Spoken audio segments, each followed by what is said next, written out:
Ito sa bahay, siguro, yung iniisip niyo sobrang masayahin ni Ate Klang. Pero deep inside, sobrang dami kong worries, pangamba, fears. Isa na dyan yung iniisip ko lang. Siguro kaya hindi rin ako nakakatulog. Iniisip ko yung mama ko. Kasi di ba nakwento ko naman before na nagda-dialysis siya 3 times a week. And natatakot ako sa pwedeng mangyari. Actually, tinakabahan ako tuwing tatawagin ako sa confession room kasi yung kabilin-bilinan ko. Kahit anong mangyari, paalam agad sa akin. Kasi, siyempre, di naman natin alam. Kakawala lang ng father ko 4 months ago. Same sila nagda-dialysis, di ba? So, ngayon, mama ko na lang. So, siguro yun yung isa sa mga rason kung bakit ako na-homesick, naalala ko. So, I hope wala naman mangyari. Kasi kaya din naman ako nandito. Dahil na rin sa mama ko, sabi niya, try ko. Kahit ang tagal-tagal ko pinag-isipan, parang feeling ko hindi ko kaya, sabi niya, itry ko para sa kanya. And lalaban ako para sa mama ko. Hanggat gusto ko ng tao dito, gusto niyo ako dito, I will stay. Kaya actually, gusto ko rin nagluluto sa inyo, nag-e-enjoy ako. Kasi feeling ko, ganun din yung ginagawa ko sa bahay.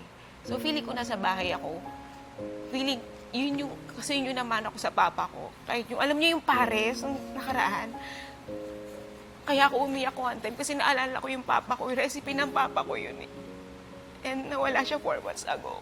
Alam mo yung pag naamoy ko yung usok ng pares, naalala ko yung panahon na nagluluto si papa. Nung malakas pa siya, kasi dumating sa point na bago siya mawala, kahit pagbukas ng lata, hindi niya na magawa.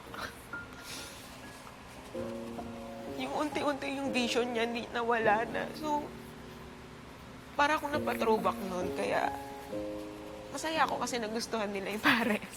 Recipe ng papa ko yung pinamana ni papa sa akin. Ayan. So, ano pa isa? Anong bagay tungkol sa'yo ang gusto mong malaman ng tao?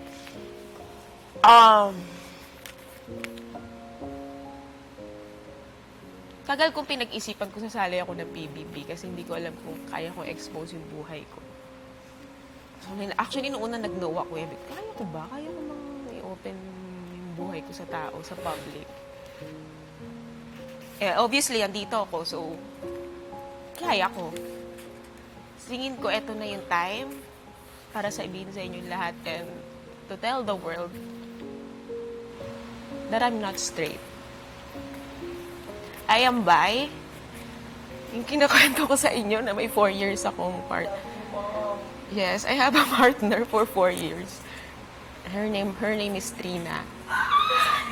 Love wins! Love wins! And hindi ko in-expect na masasabi ko ngayon dito. Wala na, lakas na ng loob ko para sabihin. And hindi alam ng public, but alam ng parents ko. Bago mamatay mamala ang papa ko, alam ng mama ko. And ang kasama ngayon ng mama ko is her. So, ayun, ang sarap lang sa feeling na finally, nasabi ko kay Esther sa kanya ko unang sasabihin eh.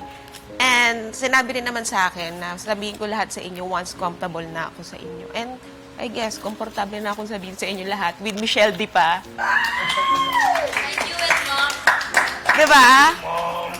And hindi ko mahintay na ma-meet nyo siya. And I miss her.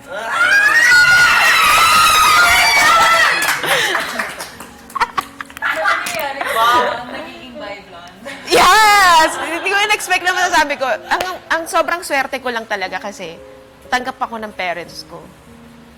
Di ako nahirapan sa phase na yon. Even some of my relatives alam. Sa work lang talaga. Kasi ako siya, may ibang field, may ibang level tayo na kailangan pagpaalaman eh. Celebrity tayo. So, bukod sa, kung normal na tao ko, siguro, masasabi ko, sobrang wala na akong pakialam ng parents ko, tanggap. Alam ng mga closest friends ko. But, bilang celebrity nga, hindi ko pa nasasabi sa work ko. First time ko masabi bago pumasok dito na finally nasabi ko na rin sa mga boss. And, okay naman sa kanila. Kaya dito siguro ako. So, I am proud! Yes! Finally, nasabi ko, love wins! Love wins! I think it's the perfect time to say, di ka Ay, ang yan pala. Kaya yan, kasi gumawa ako ng song, di ba? Na may musical kami. Sabi nila about kay Margie. Yung mga lyrics na yun, talagang hindi ako nahirapan. It all came from here. Kasi kailangan ko gumawa namin musical. Kailangan ko gumawa na. Si Margie kasi, Michelle, is parang character ni Asnir na lesbian. Yes. Tapos kunyari ako yung mama, pero mama niya, tapos ko siya. Ang lyrics nun is, di ka depektibo, you're not defective. Iba man ay manibago. Baliko o tuwid, yan ang mundo. At walang mali sa'yo. From here. Yes.